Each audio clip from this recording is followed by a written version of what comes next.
استغفر الله لا حول ولا قوة إلا بالله العلي العظيم. بسم الله الرحمن الرحيم.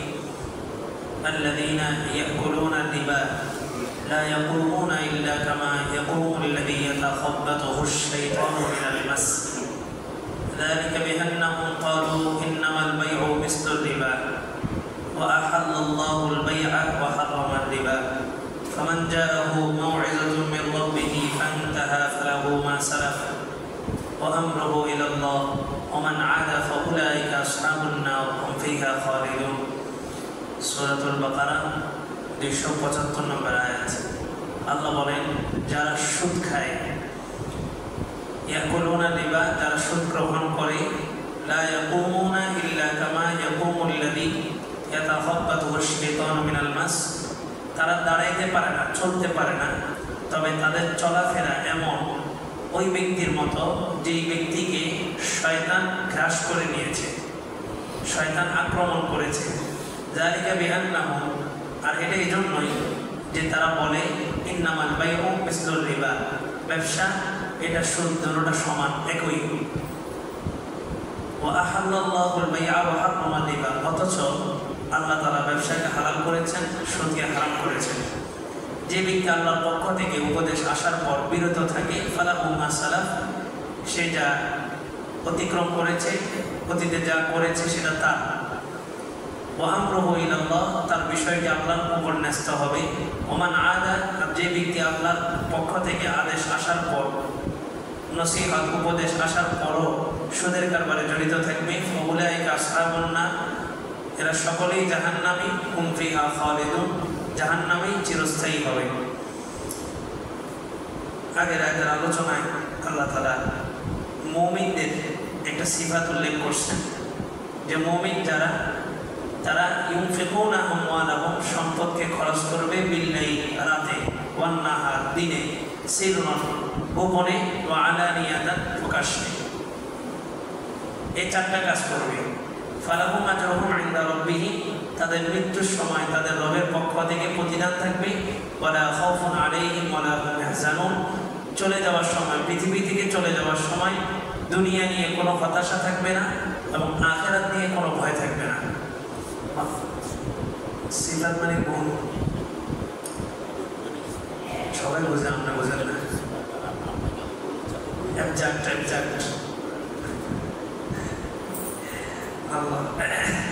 সিফাত মানে গুণ। বাংলায় অনেক শব্দ আরবি ব্যবহার হয়, মানে শব্দটা আরবি তো বাংলাতে ব্যবহার হয়।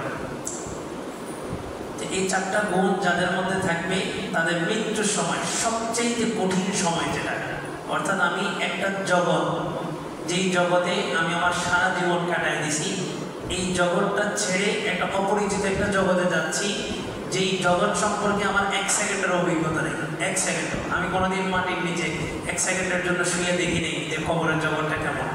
এগুলো সব শোনা যে কবরে এটা হবে, ওইটা হবে। তো এমন একটা জগতের দিকে যাচ্ছি যে জগৎ সম্পর্কে আমার কোনো অভিজ্ঞতা নেই, 1 সেকেন্ডের অভিজ্ঞতা নেই। এবং এমন একটা জগৎ ছেড়ে যাচ্ছি যে জগৎ ছাড়ার ব্যাপারে আমি 1 সেকেন্ডের জন্য একটা প্রস্তুতি নিই নেই।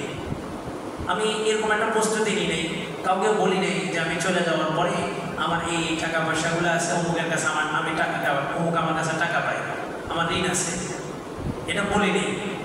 আমার ধারণা যে আমার হায়াত আরও আছে, আমি ঋণ পরিশোধ করব। তো দেখা গেছে কি হইল, আমার অনেক সম্পত্তি ছিল, মারা যাওয়ার পর পাওনাদাররা এসে লাইন ধরছে, আমার সন্তানরা বলছে তোমার কাছে, তুমি তো আমার বাবার কাছে টাকা পাও না, যদি টাকা পাইতে আমার বাবা তো আমাকে বলে দিত। আমার বাবা আমাকে বলে নেই, মানে হচ্ছে তুমি মিথ্যা কথা বলতেছো। তো পাওনাদারদের পাওনা শোধ করে না। জানাজার নামাজ অনুষ্ঠিত হওয়ার আগেই সন্তানরা মারামারি করে সম্পত্তি বন্টন নিয়ে। তো এমন একটা জগতের দিকে যাচ্ছি, ওই সময়টা আল্লাহ বলে যে ব্যক্তি 4টা কাজ করবে, রাতেও দান করবে, দিনেও দান করবে, প্রকাশ্যে দান করবে, গোপনেও দান করবে। এই 4টা কাজ যে করবে, তার মৃত্যুর সময় দুনিয়াতে যেই জিনিসগুলো দেখা যাচ্ছে, সন্তান, সম্পত্তি, এগুলো নিয়ে তার কোনো হতাশা থাকবে না, এবং যেই জগতের দিকে যাচ্ছে ওই জগৎ সম্পর্কে তার কোনো ভয় থাকবে না। আর সর্বোপরি মোটা দাগে কথা হইল, যাকাত প্রকাশ্যে দেওয়া উত্তম, দান সদকা গোপনে দেওয়া উত্তম। যাকাত প্রকাশ্যে এই জন্যই দিবে, যাকাত হচ্ছে ফরজ বিধান, এটা দেওয়ার মাধ্যমে মানুষ জানবে। আর ইসলামের ভিত্তি 5টা জিনিসের উপরে 5টাই হচ্ছে স্পষ্ট। নামাজ সবাই দেখতেছে, রোজা সবাই দেখতেছে, হজ সবাই দেখতেছে, ঈমান সবাই দেখতেছে। এই জন্য যাকাতটাও কি করবে? প্রকাশ্যে দিবে, যাতে আরো 8-10 জন উদ্বুদ্ধ হয় যে যাকাত একটা ফরজ বিধান, এটা দিতে হয়। আর দান সদকা যেটা, এটার মাধ্যমে বালা মুসিবত দূর হয়, এই দান সদকাটা গোপনে করা। দ্বিতীয় নম্বর আয়াতে আল্লাহ তাআলা ঐতিহাসিক একটা বিধান যেটা মুসলমানদেরকে স্বতন্ত্র করে, ইসলামকে স্বতন্ত্র করে, সেটা হচ্ছে সুদ। সুদের বিধান আল্লাহ তাআলা স্পষ্ট বলেন, যারা সুদ গ্রহণ করবে তাদের চলাফেরা, যে মানুষটাকে আমাদের সমাজে দেখবেন গ্রামগঞ্জে দেখা যায় জিনে ধরলে ওই মানুষটার চলাফেরা অ্যাবনর্মাল, অস্বাভাবিক, তার কথাবার্তা, ভয়েস, টোন সব কিছু পরিবর্তন হয়ে যায়। তা আল্লাহ বলে যারা সুদ গ্রহণ করবে এদের 1 নম্বর শাস্তি হচ্ছে এদের চলাফেরা ইয়াতাখাব্বাতুহু শাইতানু মিনাল মাস, শয়তান কাউকে ধরলে যেরকম এলোমেলো হয়ে যায় এরকম। আর শয়তানের প্রকারটা একটা প্রকার জিন্নাতের মধ্য থেকে, কারণ জিন জাতির সর্দার ছিল যে, তার নাম হচ্ছে ইবলিস। জিন জাতির সর্দার পরবর্তীতে আল্লাহ তাআলা তার ইবাদতের কারণে তাকে আল্লাহ তাআলা বিশেষ মর্যাদা, বিশেষ বৈশিষ্ট্য দিয়া তাকে আল্লাহ তাআলা প্রথমে জান্নাতের দারোগা বানাইছে, দারোগা। এরপর তার ইবাদতের মর্যাদা তাকে জান্নাত থেকে ফেরেশতাদের মজলিসে নিয়ে গেছে। সেখানেও তার ইবাদতের মর্যাদা তাকে ফেরেশতাদের মধ্যে একটু মর্যাদাবান বানিয়ে দিয়েছে। সেখানেও তার ইবাদত বেশি হওয়ার কারণে আল্লাহ তাআলা তাকে আরশে আজিমের নিচে নিয়ে গেছেন। তারপরে যে আল্লাহ তাআলা সাইয়্যিদুল মালাইকা ঘোষণা করছেন, সমস্ত ফেরেশতাদের সর্দার, ফেরেশতাদের মধ্যে সবচেয়ে বড় আলেম ছিল এই জিন। এখন বর্তমানে ইবলিসের, শয়তানের কি সর্দার, কিন্তু সে একসময় কিসের অন্তর্ভুক্ত ছিল? জিন্নাতের অন্তর্ভুক্ত ছিল। তবে জিন এবং শয়তান দুইটা ভিন্ন প্রকৃতির জিনিস। তবে তাফসীরি কিতাবে কিছু কিছু তাফসীরি কিতাবে আসছে মূলত যেগুলো খারাপ জিন এগুলোকে শয়তান বলা হয়। আর আল্লাহ রাসূলের এক হাদিসের মধ্যে আসছে মানুষ যে স্ল্যাবদের তালি বাজায়, এক একটা তালি থেকে অনেক লক্ষ লক্ষ শয়তান তৈরি হয়, এক একটা তালি থেকে, তালি বাজায়। আর আমাদের মানব এবং দানব এই দুইটার প্রজনন ক্ষমতা হচ্ছে পুরুষ এবং নারী, দুইটা জিনিস লাগবে, পুরুষও লাগবে নারীও লাগবে, তারপরে বাচ্চা প্রজনন হবে, সামনে প্রজন্ম বাড়বে। কিন্তু শয়তানকে আল্লাহ তাআলা তার ডান পাকে পুরুষ, বাম পাকে নারী হিসেবে তৈরি করছে। তো সে ডান পা এবং বাম পা একত্রিত করলে তার মিলন হয়, এখান থেকে লক্ষাধিক শয়তান প্রজনন হয়। আল্লাহ। তো শয়তান মানুষকে গ্রাস করলে যেমন মানুষের চলাফেরা নরমাল হয়ে যায়, আল্লাহ বলেন যে মানুষটা সুদের কারবারের সাথে জড়িত হবে তার চলাফেরা শয়তান গ্রাস করলে যেমন চলাফেরা হয়, চলাফেরাটা এমন হয়ে যাবে। এখানে একটা জিনিস বাস্তবতা হলো যে আসলে ওই মানুষটা সুদের কারবার যে করে তাকে শয়তান ধরবে, বিষয়টা কি এমন নাকি? বিষয়টা এমন না। শয়তান তো সবাইকে ধরে, কারো উপরে সে কর্তৃত্ব খাটাইতে পারে, কারো উপরে পারে না।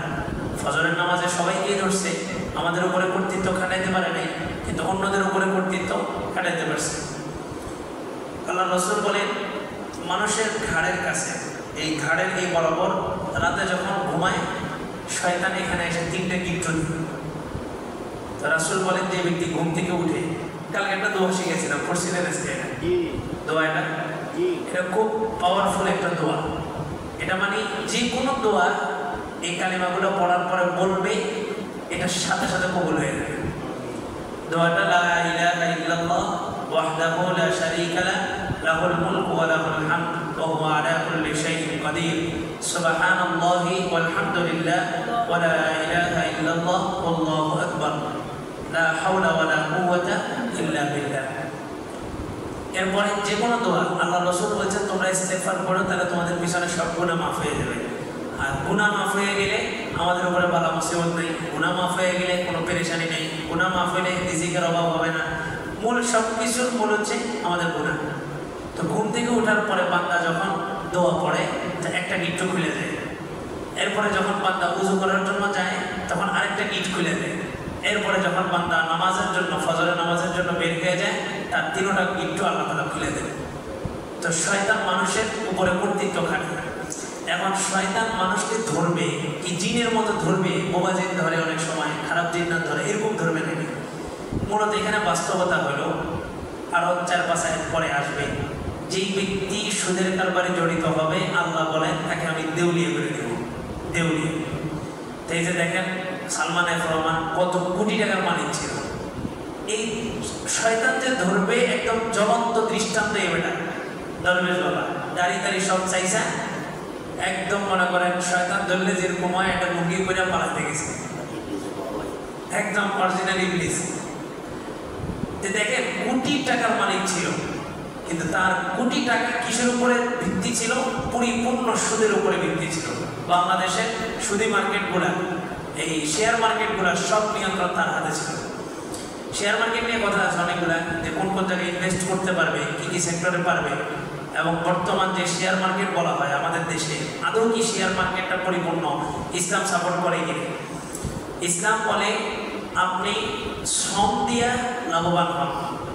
এই শ্রমটা আপনার মেধা খরচের মাধ্যমে হতে পারে, শারীরিক কসরতের মাধ্যমে হতে পারে, কিন্তু ইসলাম সুদটাকে হারাম করে শুধুমাত্র এই জন্য যে সুদের মাধ্যমে একটা সামাজিক অবকাঠামো নষ্ট হয়ে যায়, একটা মানুষের মধ্যে উদ্যোক্তা হওয়ার যে চাহিদা এটা নষ্ট হয়ে যায়। দেখেন আপনি যখন ইনকাম করবেন, ব্যবসা করতেছেন, ব্যবসার মাধ্যমে টাকা আসতেছে, তাই ব্যবসার মাধ্যমে একটা সার্ভিস সমাজের মধ্যে প্রোভাইড করতেছেন, একটা সার্ভিস দিচ্ছেন। আমি আপনার সাথে একটা লেনদেন করলাম, আপনি লেনদেন বিনিময় আমার কাছ থেকে টাকা নিয়েছেন, আমাকে কলম দিয়েছেন অথবা একটা খাতা দিয়েছেন, তাহলে এখানে একটা লেনদেন হয়েছে, বিনিময় হয়েছে, একটা পণ্য আমার চাহিদা পূরণ হয়েছে আর আপনারও চাহিদা পূরণ হয়েছে। অথবা একটা লোককে আমি কিনে নিয়ে আসলাম, সারাদিন তুমি আমার বাড়ির কাজ করবা, তোমাকে 700 টাকা দেবো, 1000 টাকা দেবো। এই যে তাকে টাকা দিলাম, টাকার বিনিময়ে একটা শ্রম পাইলাম। এই শ্রম এবং এই সার্ভিসের মাধ্যমে সমাজটা আগায় যেতেছে। আমার বাড়ির একটা কাজ হয়েছে, বাড়ি উন্নত হয়েছে, সামাজিকভাবে আমি যখন দোকান থেকে জিনিস কিনছি, কেনার মাধ্যমে আমার চাহিদা পূরণ হয়েছে। কিন্তু এই সবগুলো বিষয়ের বিপরীত হচ্ছে সুদের কারবার, যেটার মধ্যে কোনো সার্ভিস নেই, কোনো বেচা কিনা নাই, কোনো উপকার নাই। টাকা দিছি, টাকার বিনিময়ে টাকা দিছি, 10,000 টাকা দিয়ে 12,000 টাকা দিছি। এই যে অতিরিক্ত টাকার মাধ্যমে কি হলো? কোনো শ্রম আছে? কোনো শ্রম নাই। কোনো কিছু লেনদেন হয়েছে? কোনো কিছু লেনদেন হয়নি। এই যে টাকা দিয়ে টাকা বেশি নেওয়া হচ্ছে, এতে হচ্ছে নাকি সামাজিক অবকাঠামোটা নষ্ট হয়ে যেতেছে, মানুষের মধ্যে যে উদ্যোক্তার চাহিদাটা নষ্ট হয়ে যেতেছে। দিন দিন সমাজের ভিতর থেকে টাকা বের হয়ে যেতেছে, কিন্তু এই টাকার বিনিময়ে কোনো শ্রম সমাজের মধ্যে আসতেছে না। ইসলাম চায় আপনি ঘরে বসে থাকবেন, আপনি উদ্যোক্তা হন। রাসূলের রিসালাত শুরু হয়েছে ব্যবসার মাধ্যমে। এখন দেখবেন মানে সমাজের মানুষ না, আমাদের আলেম শ্রেণীদের মনোভাবই এমন, কোনো হুজুর যদি ব্যবসায় জড়িত হয়, এই তো হুজুরটা তো সুবিধার না, হুজুর ব্যবসায় কেন জড়িত হইল? অথচ আল্লাহ রসুলকে আল্লাহ তাআলা নবুয়ত দিয়েছেন কিসের মাধ্যমে? ব্যবসার মাধ্যমে। আরবের সবচেয়ে দামি যে রমণী, তার ব্যবসা সম্পূর্ণ আল্লাহ রসুলের হাতের উপরে দাঁড়াইছে, খাদিজাতুল কুবরা রাদিয়াল্লাহু তাআলা আনহা। তো ওনার ব্যবসা রাসূলের, ওনার ব্যবসার মাধ্যমেই রাসূলের রিসালাত শুরু হয়েছে। ইসলাম চায় আপনি উদ্যোক্তা হন, আপনি ব্যবসায়ী হন। নবীরা ব্যবসায়ী ছিলেন, চাকরিজীবী ছিলেন না। আর চাকরিতে বরকত নাই, ব্যবসাতে বরকত আছে। আপনি 10 টাকা পুঁজি দিয়ে ব্যবসা শুরু করেন, ওটার মধ্যে একটা বরকত আছে, মাথা উঁচা করে কথা বলতে পারবেন। কিন্তু যে চাকরি, চাকরিটার মধ্যে কি নেই? বরকত নেই। এবং এটা নবী রাসূলরা চাকরি করেন নাই, ব্যবসায়ী ছিলেন। তো ব্যবসার মাধ্যমে সার্ভিস সমাজের মধ্যে প্রোভাইড হয়, সার্ভিস আসে। কিন্তু যখন এই সিস্টেমটা চালু করা হবে যে টাকা দিয়ে টাকা নেওয়া, আপনি দেখবেন সমাজের এক শ্রেণীর মানুষের কাজই হচ্ছে এটা, তারা মানুষকে ঋণ দেয়। এনজিওরা যেটা করে, ঋণ দিয়ে কোনো টেনশন নেই, কোনো পেরেশানি নেই, না আপনার এই মেধার কোনো শ্রম আছে, না শরীরের কোনো শ্রম আছে, কিচ্ছু নেই। সমাজের মধ্যে 5 লাখ টাকা লাগায় রাখছে, অমুকের ঋণ দিছে, অমুকের ঋণ দিছে, এই ঋণগুলো শোধ করবে 10 বছর পর, 5 বছর পর, কিন্তু প্রত্যেক মাসে তাকে 3,000 করে দিতে হবে। তো 5 লক্ষ টাকা মনে করেন 5 জনকে দিছে, প্রত্যেক মাসে 3,000 করে, তাহলে 3 পাঁচা 15,000 টাকা একদম ঘরে বসে। এই ইনকামের মাধ্যমে কোনো শ্রম নাই, কোনো সার্ভিস নেই, সামাজিক অবকাঠামো নেমে গেছে। এই কারণে সুদের এই যে বাড়তি টাকাটা, এই টাকাটাকে আমার হক না আরেকজনের হক? আরেকজনের হক নষ্ট করলাম। আর আমি যখন একজনকে কষ্ট দিলাম, কষ্টটা শুধু সে একা ভোগ করে নাই, তার সন্তান থাকলে সন্তানরাও ভোগ করছে, বিবি থাকলে বিবি ভোগ করছে, মা বাপ থাকলে মা বাপ ভোগ করছে, সবাইকে খানা না দিয়া আমার চাহিদা পূরণ করছে, অথচ সেটা আমার জন্য হালাল না। 10,000 টাকা দিয়েছি, 10,000 টাকাই নেবো, 10,000 টাকার জায়গায় 12,000 টাকা নেওয়ার সুযোগ নেই। ইসলাম বলে সুদ হারাম। আর সুদের কারবারে যারা জড়িত হবে এদের চলাফেরা শয়তানে ঘাস করলে যেরকম হয় এরকম হয়ে যাবে, দেউলিয়া হয়ে যাবে। আল্লাহ বলেন 5টা শাস্তি সুদের সামনে আসবে সবগুলো।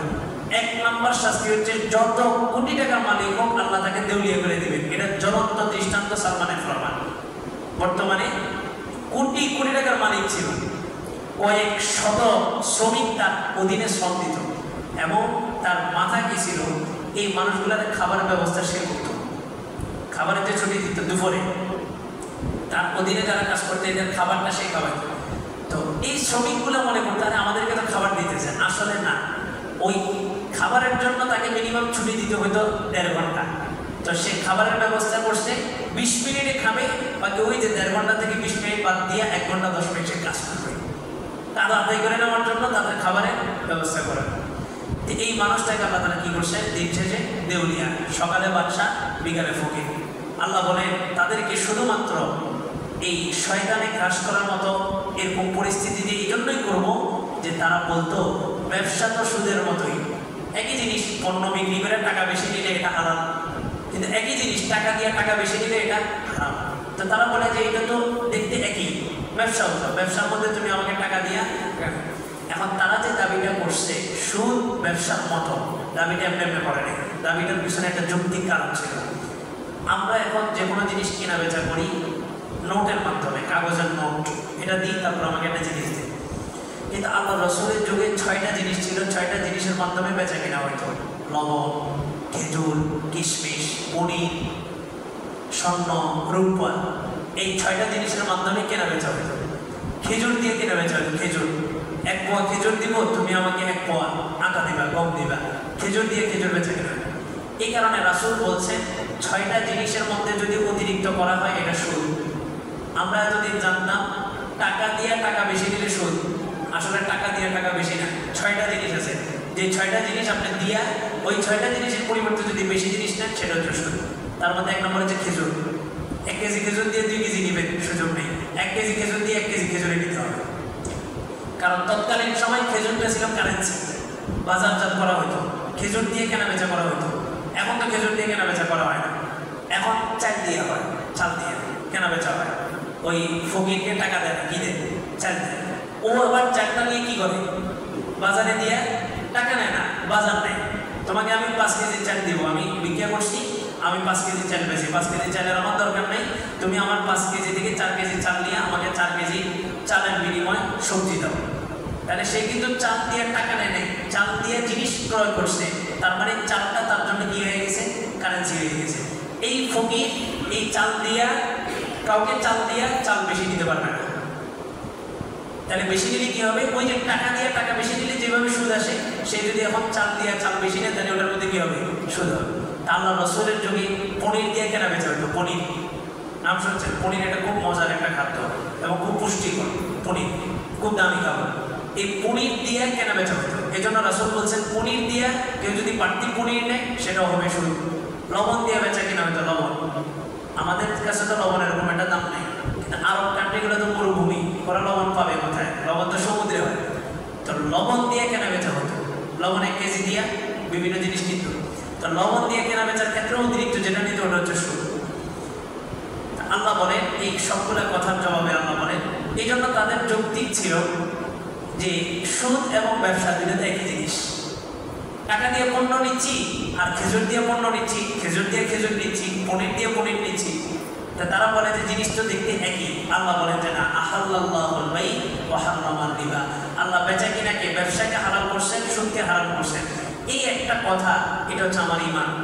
আমার বুঝে আসুক না আসুক, আমার কাছে মনে হতে পারে এটাও তো একই। টাকা দিয়ে টাকা নিচ্ছি, জিনিস টাকা দিয়ে জিনিস নেওয়া আর টাকা দিয়ে টাকা নেওয়া একই তো কথা। দেখবেন গুলিস্তানে, আমাদের ফেনীতে আছে কিনা, ফেনীতেও হতে পারে, গুলিস্তানে, ঢাকা গুলিস্তানে এরকম রাস্তার পাশে ফুটপাতে টাকা বিক্রি করে। টাকা শুনছেন, মনে করেন আপনার 100 টাকার নোট আছে পুরাতন, তা আপনার নতুন নোট নিতে যাচ্ছেন, তাহলে আপনি তাকে 110 টাকা দিলে সে আপনাকে একটা নতুন কসকসা বিক্রি করে। এটা হচ্ছে একদম সম্পূর্ণ সুদ, সম্পূর্ণভাবে সুদ। আরবে টাকা ছিল 2 রকম, স্বর্ণ দিয়ে যে কেনা বেচা হতো এটা ছিল 2 রকম। একটা ছিল ভালো জাইদ, আরেকটা চুনি একটু নর্মাল, একটু ময়লা টয়লা যুক্ত। স্বর্ণ তো কয়েকটা ক্যারেট আছে, 18 ক্যারেট আছে, 21 ক্যারেট, 22 ক্যারেট, তারপরে 24 ক্যারেট। যেটা 24 ক্যারেটটা আমাদের বাংলাদেশে চলে না। 24 ক্যারেট মানে একদম 100% গোল্ড, পুরোটা গোল্ড। আর 21 ক্যারেট, 22 ক্যারেট, 22 ক্যারেট যেটা, এটাতে মনে হয় 91% স্বর্ণ থাকে, 91%, বাকিটা কিন্তু স্বর্ণ না। তো আরবে এরকম স্বর্ণ দিয়ে কেনা বেচা হতো, যেটা একদম 24 ক্যারেটের স্বর্ণ, ওইটা বাজারে একটু বেশি চলতো, একদম কচকচা। আর যেটা একটু দুর্বল ময়লা যুক্ত, ওইটা একটু কম চলতো। তো তারা কি করতো, এই ভালোটা দিয়ে পণ্য বেশি দিত, আর খারাপ যেটা ওটা দিয়ে পণ্য একটু কম দিত।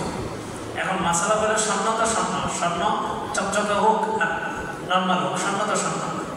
এখন এই যুগে এসে কি হয়েছে, ওই পুরা ছিঁড়া টাকা দিলে ব্যবসায়ীরা নিতে চায় না, কসকসা নোট দিলে ওটা সবাই নেয়। কসকসা নোটের প্রতি মানুষের একটা আকর্ষণ থাকে, এই কারণে মানুষ কি করে, ছিঁড়া টাকাগুলা দিয়া, এই ছিঁড়া টাকা অনেক বেশি দিয়া কসকসা টাকা কম করে কিনে। এটাও শুরু, এটাও শুরু। আপনি 100 টাকার একটা বান্ডিল কিনেছেন, কিন্তু বিনিময়ে আপনার তাকে 102 টাকা করে দিয়েছেন প্রতি নোটের বিনিময়ে। এটা শুরু। আপনার টাকা ছিঁড়ে গেছে, এই টাকা চালানোর জন্য ব্যাংকে গেছেন, এই টাকা যদি 500 টাকার নোট হয়, ব্যাংক আপনাকে দিবে 450 টাকা। 500 টাকার নোট যদি ছিঁড়া হয়, ব্যাংক আপনাকে দিবে 450 টাকা। এটা যদি রাষ্ট্রীয় নিয়মও হয়, তারপরে এটা শুরু। কারণ ব্যাংক তো টাকাটা নিয়ে এক্সপান্স, সেটা চালাবে, পরিবর্তন করে সেটা চালাবে। সে আমার 500 টাকা দিয়ে 500 টাকারই লোন বের করবে, তাহলে আমি কেন তাকে 450 টাকা দিই? এই জায়গাটা একটু বুঝতে হবে যে সুদটা কি এবং সুদের ভয়াবহতা কেন। এই সুদের মাধ্যমে সামাজিকভাবে সার্ভিস এবং কোনো পণ্য আদান প্রদান না হওয়ার কারণে সামাজিক যে একটা সিস্টেম, পৃথিবীর যে একটা সিস্টেম চলতেছে, আল্লাহ তাআলা বনি ইসরাঈলদেরকে জান্নাত থেকে খাবার দিতেন, জান্নাত থেকে খাবার আসতো, তখন পৃথিবীর সিস্টেম যেটা, সিস্টেম লস হয়েছে অনেক। সিস্টেম লস কি, কেউ কারো গোলামি করতো না, তোমার কাজ তুমি নিজে করো, আমার কাজ আমি করবো, ঠেকা কিসের, আমার খানা তো আসতেছে জান্নাত থেকে, তোমার কাপড় তুমি দেবো, আমি তোমার কাপড় দিতে পারবো না। কোনো গোলাম ছিল না, সবাই একরকম ছিল। কিন্তু আল্লাহ তাআলা বনি ইসরাঈলের পরবর্তীতে মান্না সালওয়াকে বন্ধ করে দিলেন। দেওয়ার পরে পৃথিবীর মানুষকে দুই ভাগে বিভক্ত করছেন। এক শ্রেণীর মানুষকে ধনী করছেন, আর এক শ্রেণীর মানুষকে গরিব করছেন। গরিব কি করবে, ধনীর অধীনে কাজ করবে। এই ক্ষেত্রে আল্লাহ তাআলা ধনীকেও পরীক্ষা করবেন, গরিবের হক আদায় করতেছে কিনা, আর গরিবকেও আল্লাহ তাআলা পরীক্ষা করতেছেন যে সে তার পাওনা, সে তার হক আদায় করার ক্ষেত্রে পরিপূর্ণ করতেছে কিনা, না ফাঁকিবাজি করতেছে। এই পৃথিবীর এই সিস্টেমটা চালু হওয়ার পরেই সুদের সিস্টেমটা চালু হয়েছে। এক শ্রেণীর মানুষ তারা চাইলো যে পয়সা পয়সা খাও, কোনো কিছু। আল্লাহ পুরো পৃথিবীর সিস্টেমটাকে চালু করছেন দুই শ্রেণীর মানুষ। এই সিস্টেম চলবে, এই কাজ চলমান থাকবে যতদিন মানুষের মধ্যে তবকা থাকবে দুইটা। এখন সুদের কারবার যদি সমাজে প্রতিষ্ঠিত হয়, তাহলে কি হবে, মানুষ আর শ্রম দিবে না। মানুষ কি করবে, লোন করবে 10 লক্ষ টাকা এনজিও থেকে লোন করে। এই মানুষটা দেখেন, এই মানুষটা লোন করছে 10 লাখ, লোন করে সে এই 10 লাখ টাকা আবার মানুষকে ঋণ হিসেবে দিচ্ছে, দিয়ে ওখান থেকে যে টাকাগুলো আসতেছে এটা দিয়ে পরিবার চালাইতেছে। আর যদি আপনার কথার কথা, যদি আপনার 300 কোটি টাকার মালিক হন বা 400-500 কোটি টাকার মালিক হন, তাহলে আপনার যত লোন নেন, লোন আর পরিশোধ করতে হবে না। যারা আপনাকে লোন দিবে তারা আপনাকে সিস্টেম শিখিয়ে দিবে যে এই লোন না দেওয়ার কি কি সিস্টেম আছে। আপনি একটা সময় হঠাৎ করে এসে বলবেন যে ব্যবসায় মালিক হয়ে গেছে, দেউলিয়া হয়ে গেছে, আপনারা লোনগুলো দেওয়া লাগবে না। আর এই ব্যবসায়ীদের বর্তমান টপ ব্যবসায়ী যারা, ওনাদের সিস্টেমটাই হলো এক ব্যাংকে থেকে লোন নিয়ে আরেক ব্যাংকের লোন শোধ করে, আবার ওই ব্যাংকে থেকে লোন নিয়ে ওই ব্যাংকের লোন শোধ করে, আবার হুজুরের কাছে আইসা পায় আমার তো এই 200-300 কোটি টাকার লোন আছে, জাকাত দেওয়া লাগবে না। কোন লোন? একটা হচ্ছে আপনার বাড়ি চলতেছে না, পরিবার চলতেছে না, ওই সময় লোন নিয়েছেন, ওই ঋণ জাকাত, মানে ওই ঋণ থাকা অবস্থায় জাকাত দেওয়া লাগবে না। আরেকটা হচ্ছে আপনার শৌখিনতা, বিলাসিতার জন্য আপনি ঋণ নিয়েছেন, 300 কোটি টাকার মালিক, ব্যাংকে থেকে আরো 200 কোটি টাকার ঋণ নিয়েছেন, এটা হচ্ছে আপনার বিলাসিতা, এটার জন্য জাকাত মাফ হবে না। বলো 300 কোটি টাকার উপরে জাকাত আসবে।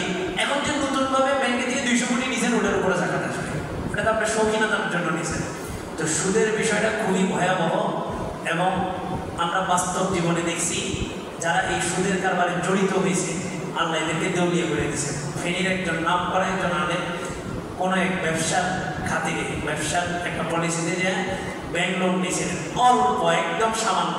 ওই আলেম নিজের মুখের বক্তব্য আমি নিজে শুনছি, উনি বলছেন ওই সামান্য কিছু টাকার কারণেই আজকে আমি পথে নেমে গেছি, একদম পথে। মনে রাখবেন, না যাই না গুনাহ করলে আল্লাহ তাআলা মাফ করে, কিন্তু যাই না শুই না যখন গুনাহটা করবেন তখন এটা খুব ভয়াবহ, এটা শাস্তি কিন্তু ডাবল। যে যাই না করে নাই তার শাস্তি এক গুণ, অন্যায় করছে শুধু এতটুকু, আর যে যাই না করছে তার অন্যায়টা হচ্ছে দ্বিগুণ। একে তো হচ্ছে অন্যায়, দ্বিতীয় হচ্ছে আবার জানার পরে অন্যায়টা করছে, এটা খুব ভয়াবহ। আর বর্তমান যে পরিস্থিতি, আগামীকালকে ইনশাআল্লাহ আল্লাহ তাআলা হায়াতের আগে আলোচনা আসবে যে পৃথিবী আসলে এখন কোন দিকে যাচ্ছে। আর এই সুদী ব্যবস্থা থেকে যতদিন পর্যন্ত ঈসা আলাইহিস সালামের খেলাফত প্রতিষ্ঠা না হবে ততদিন পর্যন্ত মনে হয় না আমরা বের হইতে পারবো। তো আমরা তো বের হইতে পারবো না, আমরা অপারগতা। এই সিচুয়েশনে আমাদের মনোভাব কি থাকবে? শুকরের গোশত হারাম, কিন্তু একটা সময় আপনার জন্য হালাল। ওই সময়টা হালাল এই শর্তে যে আপনি মনে বিশ্বাস করবেন শুকরের গোশত হারাম, কিন্তু এখন খাইতেছি কেন? আমার জান বাঁচানো এখন ফরজ হয়ে গেছে, জান বাঁচবে না এই জন্য খাচ্ছি। তো চলমান পরিস্থিতিতে আমরা লেনদেন করবো, সব কিছু করবো, কিন্তু মনের মধ্যে এটা রাখতে হবে যে এটা হারাম। এখন আমার বিদেশ থেকে টাকা আসবে 10 লক্ষ টাকা, বিকাশে আনা সম্ভব না, এটা ব্যাংকের মাধ্যমে আনতে হবে। তো মনের মধ্যে এটা রাখতে হবে যে ব্যাংকিং ব্যবস্থাগুলা ইসলামী বলুক, ইসলামী না যদি বলে যে শরিয়া, শরিয়া না যদি বলে যে কোরআন হাদিস ভিত্তিক ব্যাংক, তো ওয়ার্ল্ড ব্যাংক, বিশ্ব ব্যাংকের অধীনে থেকে সুদমুক্ত কোনো ব্যাংক প্রতিষ্ঠা করা সম্ভব নয়। তো এই বিশ্বাস আপনার রাখতে হবে যে ব্যাংকিং ব্যবস্থাগুলো সুদের উপর আছে, আমি এখন অপারগ, এই কারণে আমি এখন টাকার লেনদেনটা করতেছি। এই বিশ্বাসটা দেখে তারপরে লেনদেন করতে হবে। অমুকে হালাল বলছে, অমুক হুজুরে জড়িত, তাই বলে আমার জন্য সুদ হালাল হবে, এটা অসম্ভব। সুদ সুদ, কেউ বললো এটা হচ্ছে হাদিয়া, কেউ বললো এটা ইন্টারেস্ট, কেউ বললো এটা এই, এটা ওই, যেটাই বলুক ঘুরে ফিরে কথা সেটাই, সুদ তো সুদ। আল্লাহ আল্লাহ তাআলা আমাদেরকে সুদের ভয়াবহতাকে হেফাজত করো।